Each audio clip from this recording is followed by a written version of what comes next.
It's time for discussions. Welcome to episode 10 of the Discussions podcast. Today, we're going to be talking about the power of having a vision.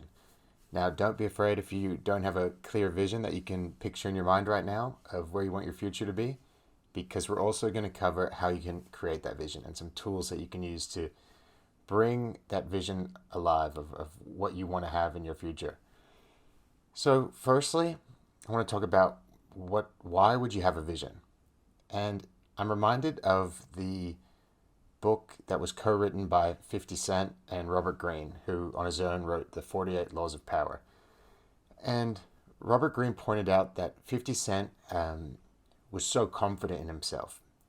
When he would act, he was so confident in the fact that a good outcome would happen for him that it changed the odds of the situation. So his confidence wasn't just in his mind. Because he would interact with others with that self-belief, it actually changed his probability of success in every situation. So that took the mental belief you have in yourself, and it turned it into higher physical probabilities of things going your way. That's because you take different risks when you believe in yourself, you act in a different way, and it'll change your actions having a really strong vision of where you want to go. And at a really high level, my understanding of our brains is that we have our conscious mind and then we have our unconscious mind, with the latter being a lot stronger, a lot more powerful, but very hard for us to control, or if we have any control of it. Maybe we just have a little bit of influence on it. But from the books I read, one of the ways to influence our unconscious mind using our conscious brain is with things like visualization, picturing things, like picturing an achievement as if it's already happened and feeling those emotions sends a message to our subconscious that that's where we're heading, and that's how you can change what you truly believe is possible in your subconscious.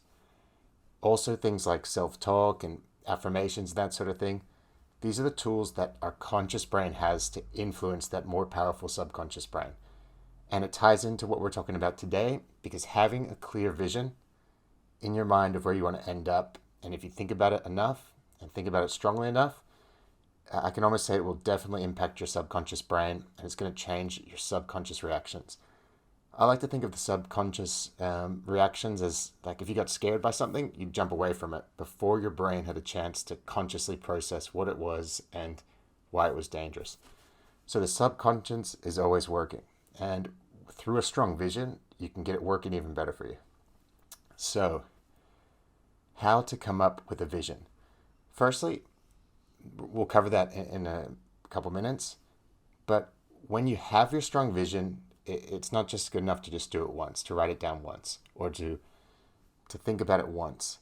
It needs to be in front of you every day, and the more the merrier. If it was right in front of you 24/7, that's when it would be the most powerful.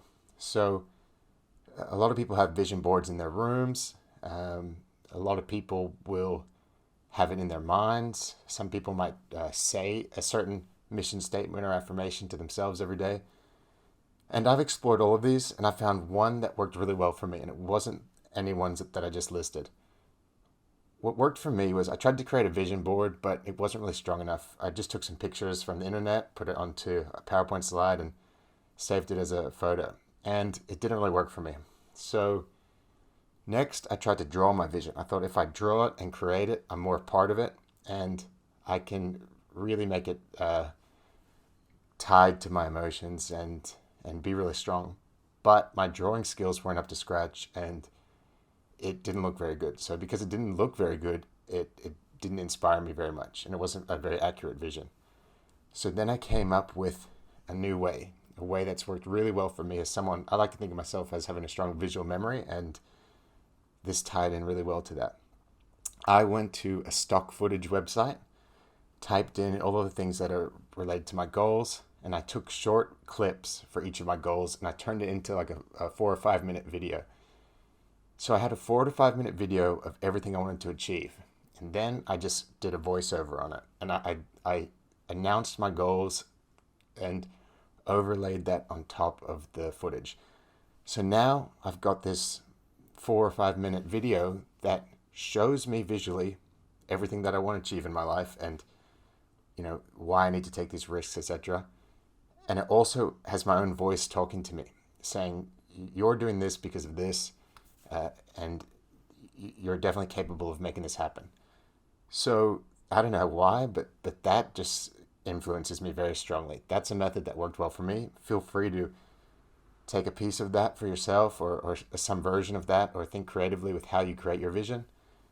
If you're better at drawing might be the better option. But that's how you can keep the vision in your life once you've developed it. Because the more you're reminded of it, the stronger it's going to be. So, how do we come up with the vision?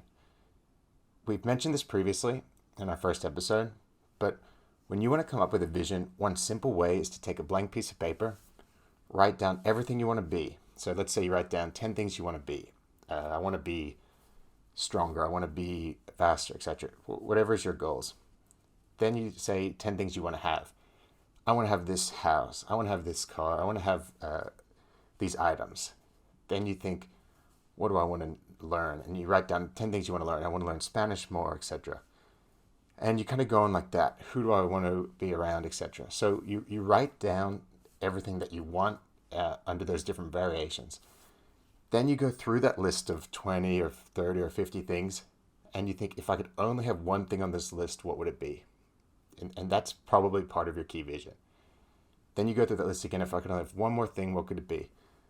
And by the time you've picked your 3 main things, that's pretty strong. That's a really good starting point for your vision. And you might want to add a couple more to that, or more might come to you over time. So that's a really useful way. You give yourself time to write down everything you could want, everything that could be your purpose, everything that you would like to have, and then narrow that down to what you need to have, what for your life to be that full level of achievement that you want. What would you absolutely need? And let's focus in on those. So that's a way that I used, and it's benefited me. There's also other ways. Some people just inherently know what their vision is, so that's really good. You're a step ahead of where I was. And once you have your vision board and you have that vision, that is going to impact your actions. If you truly believe that's where you want to end up, you're going to have options throughout the day and throughout the week. And it's going to become clear to you that option A is going to take you towards that vision, and option B is not. So if you visualize strongly enough, when it comes to those decision points throughout the week, you're going to choose option A. And to me, that's the power of visualization and the power of having that vision. An example of how a vision worked for me was when I went to jiu-jitsu training, and someone I didn't think would be able to beat me made me tap out. And I thought to myself, I really want to beat this guy when we come back next to training on this coming Thursday in a few days' time. I'm going to visualize this strongly and test out whether visualization really works. So for 2 or 3 days, all I thought about was how I'm going to beat this guy, what adversity I might face, how the match might go. And I really pictured in my mind how rolling with him was going to be. And then come Thursday, when it was time to wrestle, we started wrestling, and the time was just about to run out. There's 30 seconds left on the allocated time for us.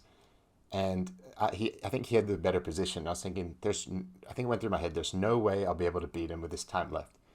But then my brain kind of confused itself. It said, wait a second, you visualized so strongly winning this. So what's happening right now doesn't make sense. It's not what I was prepared for.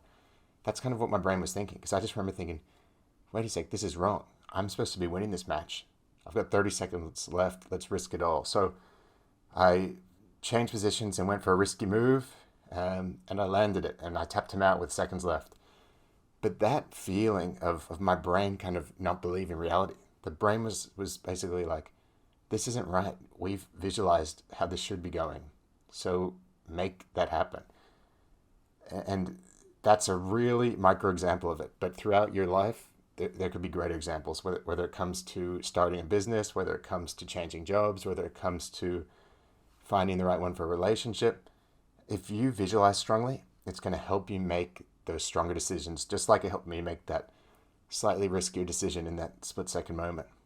So thanks for joining us this episode, and It's a good time of the year for a vision. We've got start of the year coming up. Set your 12-month, 6-month, 3 months goals, and this is how you can do it. Thanks for listening. Please subscribe so we can bring you more content.